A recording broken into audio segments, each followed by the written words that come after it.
আসসালামু আলাইকুম সুপ্রিয় দর্শক, আমি শাকিল আর আপনারা দেখছেন বিশ্ব বাংলা কৃষি, সর্বদা কৃষকের পাশে থাকে। সুপ্রিয় দর্শক, কী সার প্রয়োগ করলে টবে প্রচুর পরিমাণে টমেটো হবে সে সম্পর্কেই আজকের এই ভিডিও। তার সাথে থাকবে কয়েকটি গুরুত্বপূর্ণ পরিচর্যা। এই পরিচর্যাগুলি অবশ্যই আপনাকে করতে হবে প্রচুর পরিমাণে টমেটো পাওয়ার জন্য। এর প্রথম পদ্ধতি, গাছ কিভাবে বেঁধে দিতে হবে এবং কিভাবে গাছটি উপরে তুলতে হবে সে সম্পর্কে বিস্তারিত, এবং কিভাবে টবের মাটি আলগা করতে হবে, সাকার প্রুনিং কিভাবে করতে হবে এবং সবচেয়ে গুরুত্বপূর্ণ কি কি সার প্রয়োগ করতে হবে সে সম্পর্কে বিস্তারিত জানতে পারবেন। তো চলুন শুরু করা যাক। সুপ্রিয় দর্শক, গাছের বর্তমান অবস্থা অবশ্যই আপনারা দেখতে পাচ্ছেন। এই গাছে ফুল চলে এসেছে এবং এই সময় যদি সঠিক মাত্রায় সঠিক সার প্রয়োগ করা হয় তাহলে এই গাছে হবে প্রচুর পরিমাণে টমেটো। এবং এর আগের ভিডিওতে দেখানো হয়েছে কিভাবে টমেটো গাছ রোপণ করতে হয় সে সম্পর্কে। আপনারা ভিডিওটি দেখতে চাইলে আই বাটনে ক্লিক করে বা ডিসক্রিপশন বক্সে লিঙ্ক দেওয়া আছে, সেখান থেকে ভিডিওটি দেখতে পারেন।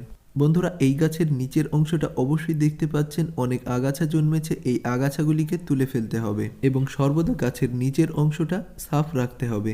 এরই সাথে টমেটো গাছের নিচে যে পাতাগুলি আছে এই পাতাগুলিকে কেটে দিতে হবে, কারণ অতিরিক্ত শক্তি সঞ্চয় করবে এবং ফল বেশি হবে না।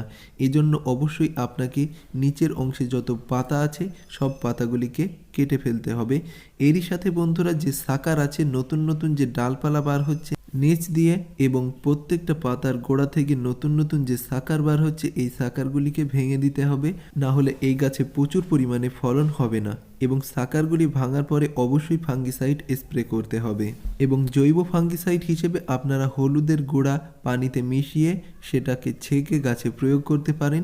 এটা জৈব ফাঙ্গিসাইডের কাজ করবে। এবং এরপরে আমি একটা লাঠি পুঁতে দেব এই গাছটিকে বাঁধার জন্য। যে কোনো মূল্যে গাছটিকে সোজাসুজি উপরে তুলতে হবে, এটা অবশ্যই আপনাকে লক্ষ্য রাখতে হবে। এবং তারপরে গাছটিকে আপনারা বেঁধে দেবেন এই লাঠির সাথে। এবং গাছের গোড়ায় একটি কাঠি পুঁতে তার সাথে দড়ি বেঁধে দড়িটা গাছের সাথে পেঁচিয়ে পেঁচিয়ে আপনি গাছটিকে সোজাভাবে উপরে তুলতে পারবেন। এজন্য অবশ্যই উপরে বাঁধার কিছু থাকতে হবে এবং দড়ি দিয়ে উপরে তোলাটাই সবচেয়ে বেটার হয়। এবার বন্ধুরা, এই গাছে আমি সার প্রয়োগ করব। সার প্রয়োগ করার আগে অবশ্যই এই গাছের গোড়ার মাটিটা আলগা করে নিতে হবে এবং এটাতে সার প্রয়োগ করতে হবে। আমি একটা মিক্সড সার তৈরি করব প্রচুর পরিমাণে ফলনের জন্য। এজন্য প্রথমেই ব্যবহার করছি 1 টেবিল চামচ হাড় গুঁড়া এবং 1 টেবিল চামচ শিংকুচি। এর সাথে এমওপি অর্থাৎ muriate of potash half table চামচ, হাফ টেবিল চামচ ইউরিয়া সার এবং টিএপি সার হাফ টেবিল চামচ। এই উপাদানগুলিকে খুব ভালোভাবে মিশিয়ে নিতে হবে এবং এটি যদি গাছে প্রয়োগ করা হয় তাহলে প্রচুর পরিমাণে ফলন হতে বাধ্য।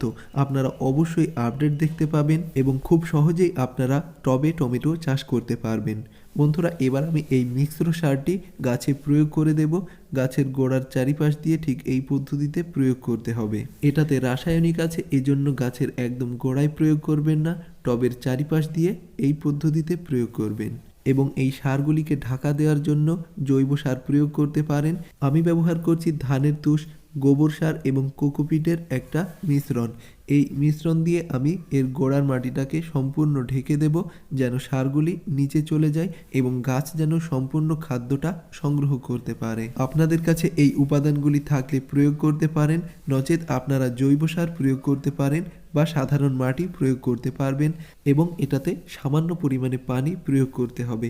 খুব বেশি পানি প্রয়োগ করলে সারগুলি ধুয়ে টবের নিচ দিয়ে বার হয়ে যেতে পারে, এজন্য অবশ্যই অল্প করে পানি প্রয়োগ করবেন। এবং 10 দিন অন্তর অন্তর সরিষার খোল পচা পানি এটাতে প্রয়োগ করতে হবে যতদিন না গাছে ফল আসছে।